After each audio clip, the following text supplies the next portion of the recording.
All right, folks, we're back. I'm gonna show you a quick scoop of what we got, and then I'll go more into detail on it.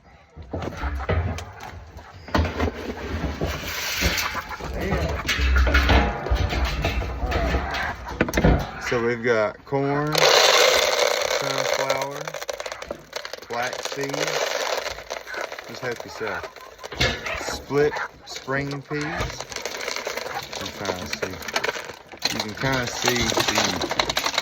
Okay. You can kind of see. Okay, we got wheat, rye, corn, split peas, black oil, sunflowers, the whole 9 yards. That's usually what we tend to feed our flock. All this is non-GMO, of course. Yeah, these guys seem to love it.